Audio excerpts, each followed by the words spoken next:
People think you're analyzing them. You weren't even trying. And if you're someone who picks up on everything, the micro shift in someone's tone, the thing they almost said, the way a room changes 3 seconds before anyone else notices, you've probably been called intense, paranoid, too observant, like you're looking for problems that aren't there. You weren't looking. Your brain just doesn't have an off switch. Here's what most people's brains actually do. They filter. Not because they're careless, because the brain is efficient. Before sensory input reaches conscious awareness, a prioritization system runs automatically. What matters gets through. What doesn't gets discarded. Someone who isn't hyper-aware can sit in a room with 7 people, have a full conversation, and walk out having processed the surface of it. The words. The general mood. What was decided. That's not a limitation. That's a feature. Most of daily life doesn't require more than that. But your brain doesn't have that setting. It processes the words and the tone beneath the words, the body language that doesn't match the sentence, the silence that came half a second too early, the way someone's energy shifts before their face does. All of it, simultaneously, whether you asked for it or not. The person running a standard filter isn't missing something important to them, but you can't turn yours off. And that changes everything about how you move through the world. You don't just hear what people say. You hear the gap between what they say and what they mean. People call you a good reader of character. What they don't realize is that you're not reading character, you're reading the edit. Dr. Paul Ekman, who spent decades studying microexpressions at UCSF, found that the human face flashes true emotion in windows as short as 1/15 of a second before the conscious mind can suppress it. Most people miss these completely. Your brain doesn't miss them. It registers them, files them, cross-references them against the words being spoken in real time without you deciding to do it. People call it overthinking. What it actually is, a mismatch detector running at a speed most people can't perceive. Most people hear the performance. You hear the rehearsal. You feel the shift in energy before anything is said. You walk into a room and you already know something happened. Someone's upset. The meeting is going to go badly. You can't point to what told you, you just do. And when you're right, which is more often than should be statistically likely, people look at you like you have information they don't. You do. Research from the HeartMath Institute on physiological coherence found that people in close proximity synchronize measurable physiological signals, heart rate variability, breath patterns, stress markers before verbal communication begins. Their work on social coherence shows that emotional state data transmits through the body in ways most people aren't consciously processing. Your nervous system picks this up. Most people's filters it out before it ever reaches awareness. One man learned what this actually meant. He walked into a conference room 3 minutes before anyone else spoke. Something was off, a specific stillness in the project lead that wasn't concentration. It was bracing. He said nothing, just noted it. 20 minutes later, the client pulled out. He'd spent 3 weeks preparing for that meeting, but sitting there, he realized he'd known since he walked through the door. When the news came, everyone else reacted. He'd already moved past it.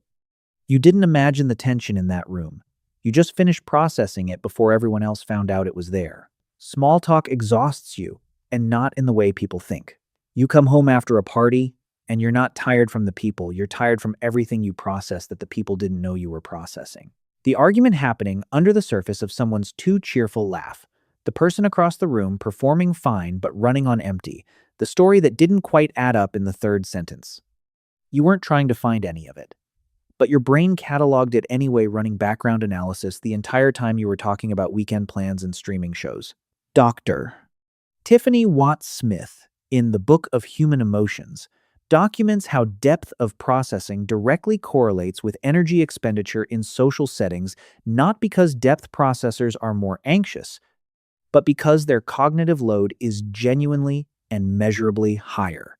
You're not antisocial. You're running high bandwidth software on tasks that don't require it. The machine still runs. It just costs more than anyone watching would guess. You're rarely surprised, and people have quietly started to stop telling you things because of it. Not because they don't trust you, because watching you not react makes them feel something. You hear the news and you're already nodding before they finish the sentence. You say, "I figured," or you say nothing at all and they see it. That flicker of recognition that tells them you already knew, and somehow that lands wrong. Like your calm is a verdict on their reaction. People want their news to land. They want their surprise to be shared. When you can't give them that, not because you don't care, but because you connected the dots 3 weeks ago, something shifts, and you rarely get told why. Research on low latent inhibition, the brain's mechanism for filtering irrelevant stimuli, shows that people with lower filtering thresholds can't stop noticing what others unconsciously screen out. Psychologist Jordan Peterson, in his work on creativity and openness, noted that this same mechanism that makes high-awareness individuals seem like too much in casual settings is the exact mechanism behind continuous, passive pattern recognition running even when you're not trying. Your calm in a crisis isn't coldness. It's that you already ran the scenario. You've been running it for weeks.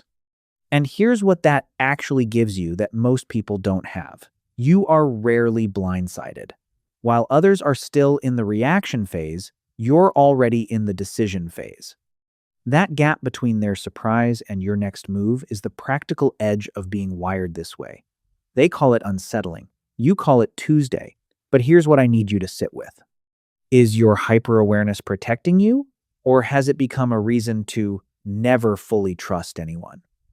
Because when you've read enough gaps between words and intentions, when you've seen enough patterns resolve exactly how you expected, it's easy for the same system that protects you to start treating everyone as a variable, a data point, a risk to be assessed before they've had the chance to be a person.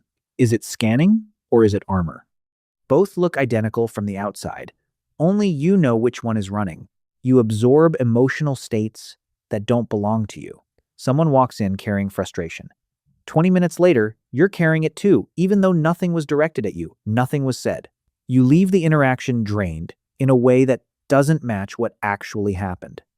Dr. Judith Orloff, in her research on empathy and mirror neuron hyperactivity published in Emotional Freedom, found that individuals with heightened perceptual awareness tend to have more reactive mirror neuron systems, the neural circuitry that simulates the emotional and physical states of other people inside your own body. It's the biology of empathy. And in some people, it runs at a higher amplitude than they were ever told. If you're a man, no one explained this to you. You were never told that walking out of a difficult conversation, feeling heavy, wasn't weakness. It was your nervous system processing data most people don't even register. You thought you were bad at shaking things off. You weren't shaking off your own weight. You were setting down someone else's. Follow for more on the psychology of quiet intensity. There's more where this came from. Radar doesn't decide what to detect. It picks up everything in range. That's not a flaw. That's exactly what it was built to do. Which sign hit you first? The gap between words, or the energy in a room before anyone spoke? Drop it in the comments. And if you know someone who sees things before anyone else does and has never had a name for what they're doing, send this to them. Sometimes just hearing it explained changes everything.